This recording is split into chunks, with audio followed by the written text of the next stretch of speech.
The way Mark and I met could have been ripped straight from a rom-com, a chance encounter at a mutual friend's barbecue, complete with spilled drinks and awkward apologies.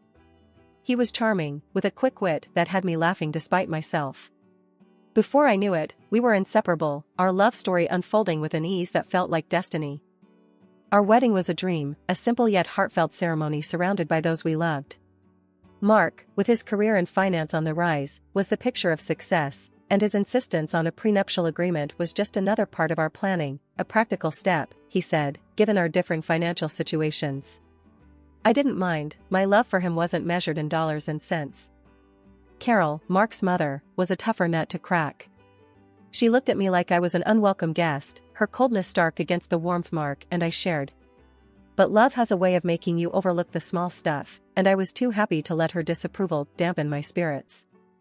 Even when we faced the heartbreaking news of Mark's infertility, my love didn't falter. If anything, it deepened. I threw myself into making our house a home, filling it with warmth and love, buying appliances and furniture with my own savings to create a cozy nest for us. But as the years passed, the warmth between us cooled, replaced by a chill I couldn't shake. Mark's demands grew, his once loving requests turning into cold commands. "Make sure breakfast is on the table before I leave, Jenna," he'd say, his voice void of the affection that used to lace his every word. And dinner? It had to be fresh, no matter how late I worked, as if my job at the Department of Health and Human Services was just a hobby compared to his high-flying career. I'd wake before dawn, bleary-eyed but determined to cook his breakfast. Then, after a long day's work, I'd rush home, racing against the clock to whip up a gourmet meal that might bring back the husband I once knew. But it was never enough. He took my efforts for granted, never once uttering a thank you, only reminding me that I should be grateful for the roof over my head, his roof. Our conversations, once filled with laughter and shared dreams, now were battlegrounds, his words cutting deeper each time. "This is my house, Jenna. Don't forget that," he'd snap, whenever I dared to suggest anything might be amiss. Each day, as I moved through our home, touching the pieces of our life I'd built with love and care, a thought began to take root in my mind. What if I were alone? The idea, once unthinkable, now felt like a bomb. My love for Mark had been replaced by a weary resignation, worn down by his indifference and coldness. One evening, as I sat at the kitchen table, staring at the empty chair across from me, the realization hit me hard. I no longer recognized the man I had married, nor did I see the woman I had become in his reflection. The love that had once been my guiding light had faded, leaving behind a longing for peace, for a life where my efforts were seen, my presence valued. As I turned off the lights and headed to bed, the silence of the house a stark reminder of the distance between us, I couldn't help but wonder, would I be better off alone? The thought was a whisper in the dark, a question I wasn't quite ready to answer. But with each passing day, the whisper grew louder, a call to find myself again, to reclaim the life and love I deserved. Lately, it's like I'm living with a stranger, not the man I married. Mark's been on my case for everything, the house not being spotless, the dinners being too repetitive. It's like nothing I do is ever enough.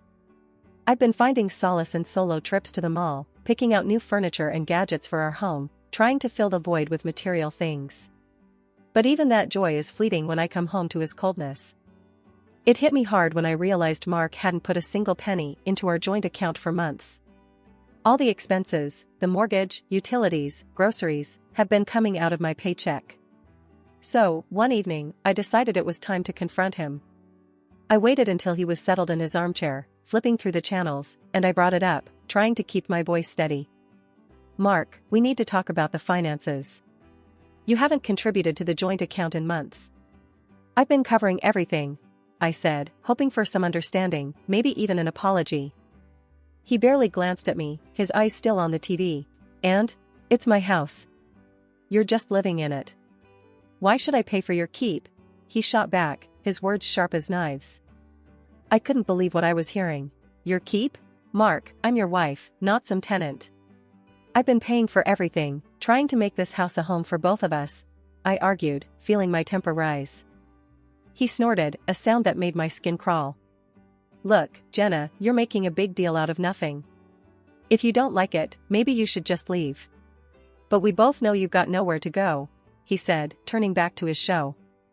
I was seething, hurt and angry, but before I could respond, his phone rang. It was his mother, Carol. He answered on speaker, and before I could escape, she started in on me. Jenna, you need to stop this nonsense and start showing some gratitude. Mark's been too good to you, and here you are, acting like a freeloader. Carol's voice was like a slap in the face. I was so shocked, I barely managed to grab the phone and hang up. I can't believe you and your mother calling me a freeloader in my own home? I said, my voice shaking with emotion. Mark just shrugged, unfazed. Well, if the shoe fits.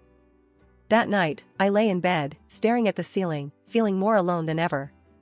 The thought of divorce crept into my mind again, more persistent this time. But where would I go? I had no apartment, no real savings of my own.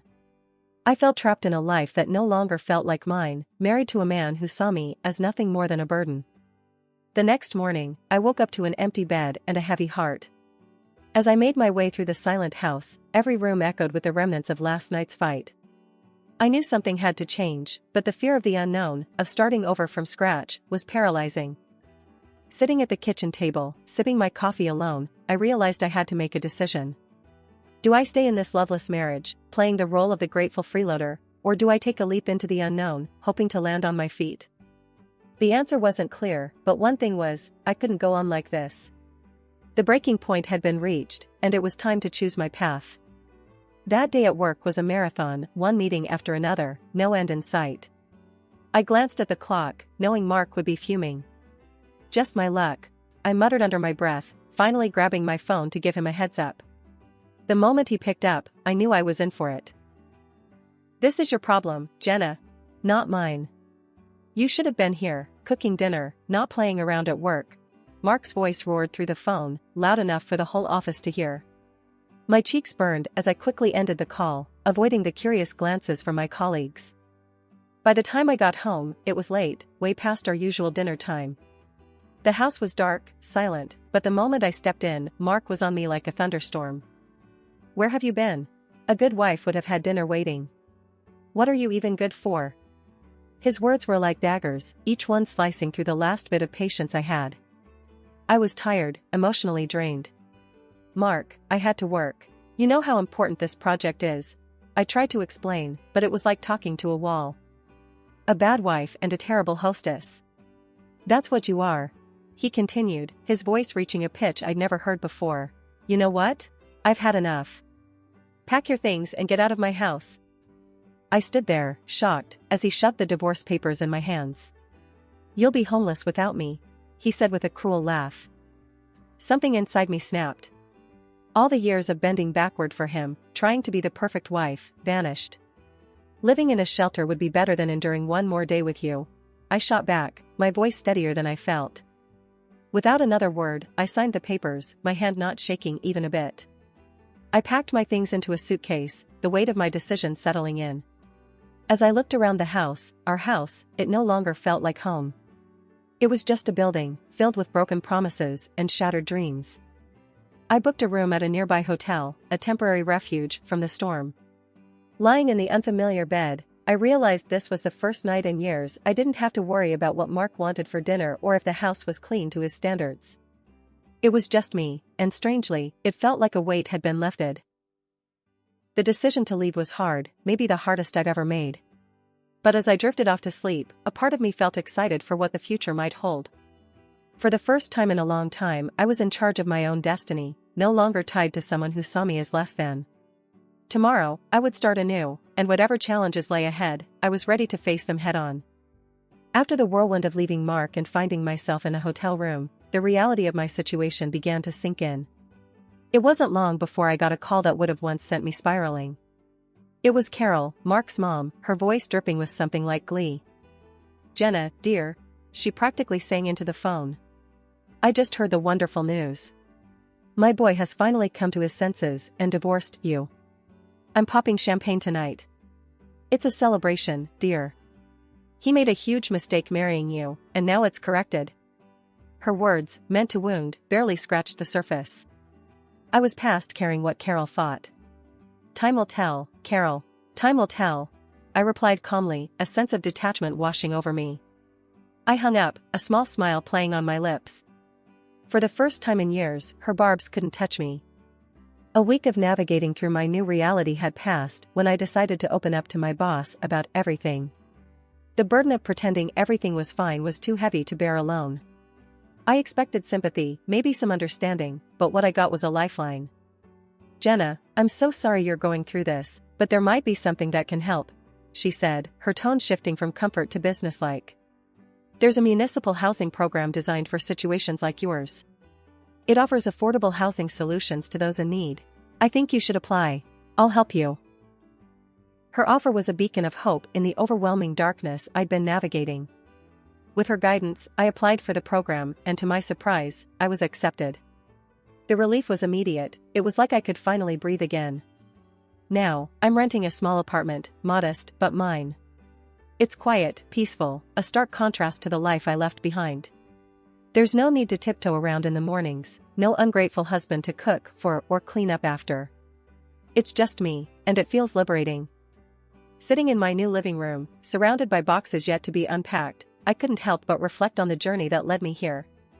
It's been tough, filled with moments of doubt and fear, but also moments of unexpected kindness and newfound strength. For the first time in a long time, I'm excited about the future. I've got a blank canvas in front of me, and I'm ready to start painting a new life, one where my happiness doesn't depend on anyone else. It's a new beginning, and I'm here for it, ready to see where this next chapter takes me. It had been a quiet few months since I started over, finding peace in the simple routines of my new life. Then, one afternoon, as I was enjoying a rare moment of calm, my phone erupted into a cacophony of rings. The screen flashed a name I hadn't seen in ages, Carol, my ex-mother-in-law. My heart sank. "Why now?" Bracing myself, I answered, "Hello? Jenna, you need to come back to Mark this instant." Carol's voice screeched through the speaker, so loud I had to pull the phone away from my ear. I sighed. "Carol, why would I ever do that?" The question was rhetorical, more for myself than for her. "Because he's in trouble, that's why. That fool of a son of mine bought shares years back, took out loans, and now? He's up to his neck in debt. It's a disaster, and you need to help him sort it out." Her voice was a mix of anger and desperation. I couldn't help but laugh, not out of amusement, but sheer disbelief. Help him? "Carol, do you remember the prenup? The one Mark was so eager to have? It says clearly that I'm not responsible for his debts. And let's not forget, we're divorced. His financial mess isn't my problem." There was a sharp intake of breath on the other end. "Ungrateful girl. After everything we've done for you, you're just going to abandon him?" Her tone was accusatory, as if I had committed a grave sin. "Everything you've done? Carol, let's be clear. The only thing you and Mark ever did was make my life miserable. And as for abandoning him, remember, he kicked me out. He made it clear I was no longer welcome in his life or his house," I retorted, my patience wearing thin. "You'll regret this, Jenna. You think you're better off without him, but you're making a huge mistake," she spat out, her voice venomous. I took a deep breath, finding a calm I didn't know I had. "Carol, I've spent too much of my life living in regret and fear because of you and Mark. I'm done. Mark's debts are his own doing. It's time he learns to deal with his own mess. I'm moving on with my life. Goodbye, Carol." With that, I ended the call, a sense of finality washing over me. I had expected to feel shaken, upset, maybe even guilty. But all I felt was relief. Standing up to Carol, making it clear that I was no longer part of their twisted family drama, felt like shedding a weight I'd been carrying for too long. Sitting back down, I let out a long breath I hadn't realized I'd been holding. The conversation with Carol, as unpleasant as it was, served as a stark reminder of how far I'd come. I had fought hard for my independence, my peace, and no amount of guilt-tripping could drag me back into that chaos. For the first time in what felt like forever, I felt truly free. Free from the expectations, the criticisms, the endless cycle of trying to please people who would never see my worth. I had found my strength, my voice, and I wasn't going to let anyone take that away from me again. As I looked around my small apartment, a sense of pride filled me. This was my space, my sanctuary, and my new beginning. I had survived the storm and come out stronger on the other side. And no call, no matter how unexpected or unwelcome, could change that. The next morning, I woke up with a resolve as clear as day. It was time to reclaim what was mine. I rummaged through my files until I found the receipts for all the items I had poured my money into over the years. The sleek dishwasher that made Mark's life easier, the washing machine we picked out together, though, let's be honest, I paid for, and the high-end coffee machine that became the centerpiece of many of his mornings. It wasn't just about the money, it was about the principle, about not letting my contributions be erased and taken for granted any longer. With a moving truck booked and a couple of strong helpers at my side, I went back to the house that was no longer a home. The door opened to an eerie silence, a stark contrast to the chaos of emotion swirling inside me. As the workers started loading up the truck, I couldn't help but feel a mix of satisfaction and sadness. Each piece of furniture, each appliance, had a story, a memory attached to it. But as they say, you can't cling to the past if you want to move forward. Just as we were finishing up, my phone rang. I knew without looking who it was. Mark's name flashed on the screen, his call as predictable as it was unwanted. I answered, bracing myself for the storm. "Where the hell is all my stuff?" he bellowed, skipping any pretense of a greeting. "Your stuff?" I couldn't help the incredulous laugh that escaped me. "You mean the things I bought with my money?" "I've taken them back, Mark. According to our prenup, I have every right to." His curses and insults flew fast and furious, a torrent of anger that once would have cowed me. But not anymore. "Listen, Mark," I cut in, my voice steady. "I wish you the best, truly. But this is where our paths diverge for good." And with that, I hung up and blocked his number, a symbolic gesture of cutting the final tie that bound me to a life that no longer served me. As the moving truck drove away, my heart felt lighter than it had in years. This wasn't just about reclaiming my possessions, it was about reclaiming my life, my independence, and my self-worth. I knew there would be challenges ahead, but for the first time in a long time, I felt ready to face them head-on, on my own terms. 6 months down the line, life's taken a turn I hardly dared dream of. I've snagged myself a cozy apartment in a neat part of town, all thanks to this social program my boss tipped me off about. The deal was sweet, a manageable down payment with tiny payments stretching out over the years. For the first time, I'm not just scraping by, I've got a bit of wiggle room in my budget, enough to spoil myself without worrying about anyone else's needs or wants. The day I got the keys to my place, I remember stepping through the door, the sense of ownership washing over me. It was a blank canvas, and for the first time in forever, I could paint my life exactly how I wanted. No compromises, no sacrifices, just me. I treated myself to some paints and canvases, a nod to the girl I used to be, the one who found joy in splashing watercolors around, lost in the flow of her own creativity. I even painted a self-portrait, something I'd never have dared do before. Staring at my work, I saw a woman who'd weathered storms and come out stronger, a woman who didn't need anyone else to define her worth. It was like I was seeing myself clearly for the first time, beautiful, self-sufficient, and yeah, a bit selfish, but in the best possible way. And then there's Max, my little bundle of joy, a scrappy little dog with eyes too big for his face and a heart just as oversized. Adopting him felt like the final piece of my new life clicking into place. We'd become a team, exploring the neighborhood, making the apartment our home. One evening, as Max and I were curled up on the couch, my phone buzzed. It was a text from a friend I hadn't seen since the divorce storm hit. "Heard you're doing well. Coffee sometime?" I smiled, typing out a reply. "Yeah, life's good. Coffee sounds great. My place, actually. I've got some art to show off. Look at you, all artsy and independent. Can't wait to see it. And meet Max, of course," came the reply. Laughing, I set the phone down, looking around my little apartment, my sanctuary. It's funny how life works out. Once, I thought I needed a husband, a big house, and a certain lifestyle to be happy. Now, I've got a small apartment, a dog, and my art, and I've never felt more fulfilled. "Max, buddy," I said, scratching behind his ears. "We're doing just fine on our own, aren't we?" He barked in agreement, and I laughed, feeling a surge of gratitude for my independence, for the struggles that brought me here, and for the simple joys that filled my days now. This was happiness, unfiltered and undiluted, and it was all mine. Life's taken a turn I could have never predicted a year ago. Just the other day, while having my morning coffee and scrolling through the news on my phone, I stumbled upon a headline that stopped me cold. My ex, Mark, had been declared bankrupt. His house, the one he was so proud of, the one he kicked me out of, had been sold off to cover his debts. Now, he's back living with his mom, Carol. I couldn't help the small, satisfied smile that crept up on my face. Breaking free from him was the best decision I ever made. These days, my mornings are spent wandering the park with Max, my loyal little sidekick. The fresh air, the peaceful quiet, it's a far cry from the tense, stifling atmosphere of my old life. And it's not just the walks, I found a new passion that's breathed life into my world, painting. I joined the local amateur artists club on a whim, thinking it'd be a casual hobby. But it quickly grew into something more. I started exhibiting my paintings at local shows, the vibrant colors and bold strokes a reflection of my newfound freedom and joy.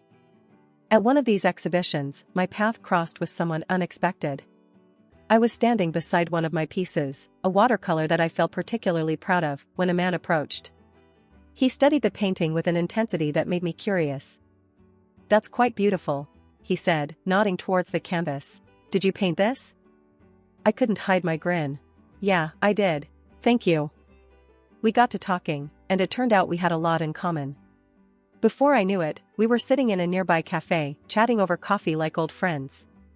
He was easy to talk to, with a warmth and a sense of humor that I'd missed in my interactions for so long. He even bought my painting. "I want to see this first thing every morning," he said. "It's inspiring." That coffee turned into dinner a few days later, and then into walks in the park, Max trotting alongside us. He introduced me to his kids, two bright sparks, who welcomed me with open arms and laughter. It felt natural, easy, like a piece of my life that had been missing without me even realizing it. One evening, after the kids had gone to bed and we were sitting on his porch, he turned to me. "You know, I'm really glad I bought that painting," he said, his voice soft in the twilight. I smiled, leaning my head on his shoulder. "Me too. It's funny how things work out." It got me thinking about how far I'd come, from feeling trapped and hopeless to standing on the cusp of something beautiful, something new. I was free from the shadows of my past marriage, ready to dive into the future, whatever it might hold. As Max and I continued our morning walks, I found myself reflecting on the journey. The pain, the struggle, it all led me here, to a place of peace and potential. I was ready to embrace whatever came next, open-hearted and free. Life, it seems, has a way of surprising you, of turning the page when you least expect it. And as I walked, the sun breaking through the trees, I couldn't help but feel grateful for every twist, every turn that brought me here. Ready for a new chapter, I stepped forward, into the light.